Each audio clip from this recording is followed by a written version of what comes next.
dia a dia da economia. Com Miriam Leitão.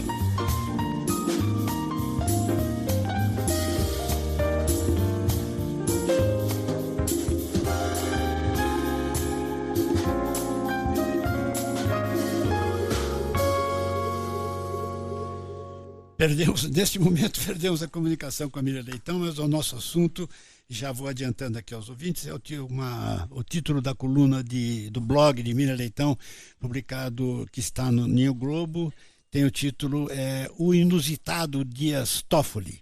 Já temos a Miriam? Miriam? Já temos eu. Miriam Leitão, tudo bem? Como está? Tudo bom, Sardenberg. Boa tarde, Nadédia. Boa tarde, ouvintes. Boa tarde, Miriam. Então, eu estava introduzindo o tema, Miriam, dizendo que no seu blog nós temos lá uma coluna chamada O Inusitado Dias Toffoli, que é a maneira com que Dias Toffoli tem conduzido o caso Master, mostra que ele não tem condições de continuar à frente do processo. Eu noto que essa ideia está se expandindo, tendo repercussão na imprensa, nos meios jurídicos, entre advogados. E essa é a situação, Miriam.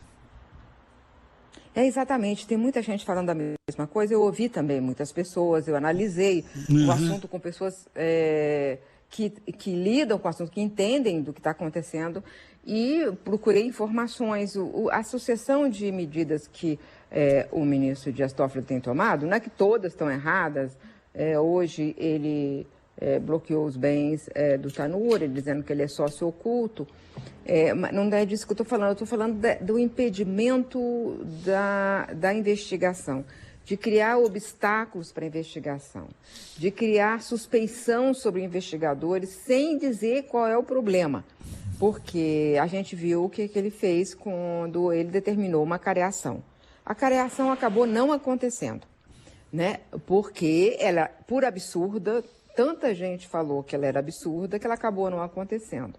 O ministro em nenhum momento disse que ele tinha errado. Ele foi saindo devagar da posição daquela careação entre os investigados e o órgão fiscalizador, que é o Banco Central. Bom, ele acabou saindo dessa situação.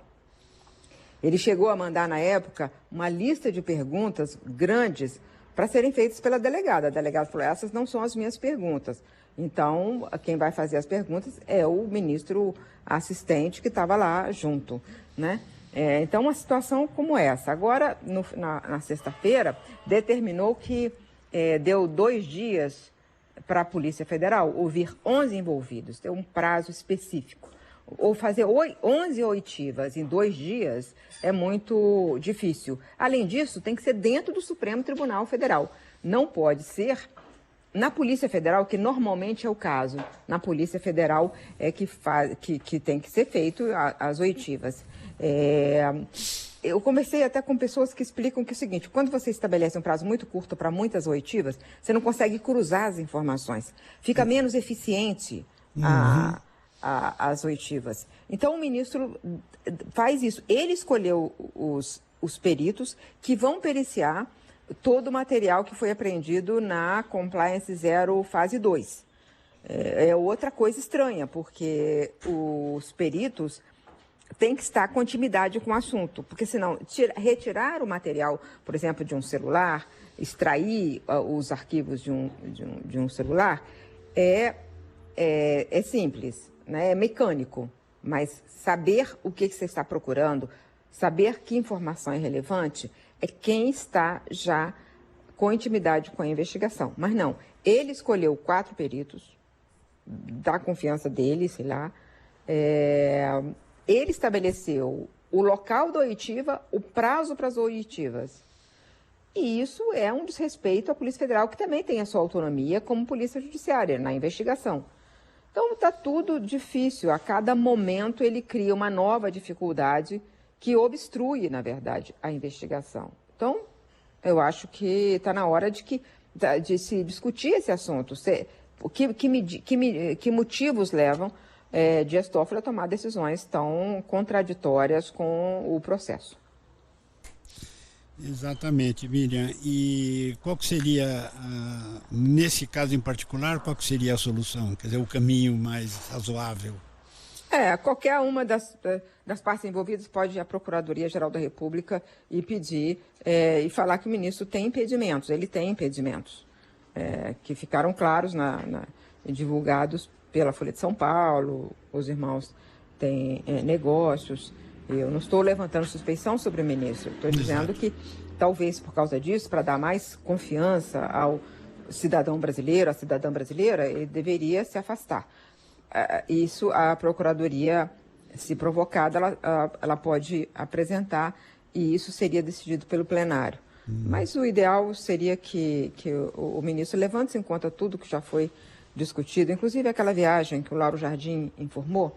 Ele pode ter conversado só sobre futebol naquele voo para Lima, né, para ver o Palmeiras e o Flamengo. Mas estava lá Mas o ele advogado. foi com alguém que estava lá, o advogado das partes, né, de um dos diretores do Banco Master.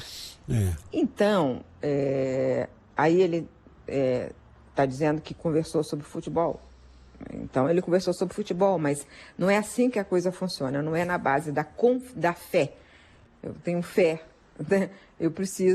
A sociedade precisa de muros que estabeleçam essa separação entre pessoas que podem ter algum tipo de envolvimento, né, algum tipo de impedimento. Então isso tem que ser discutido, se ele deve continuar, como que ele deve continuar, ou ele explicar esse tipo de ação. Por que ele querendo estabelecer o perito? Por que ele está querendo estabelecer o tempo da oitiva? Por que ele está querendo estabelecer que seja no Supremo as oitivas? Ele não confia que a Polícia Federal possa fazer esse trabalho? Então, acho que no mínimo, ele deve explicações. Miriam Leitão. Obrigado, Miriam. Até amanhã.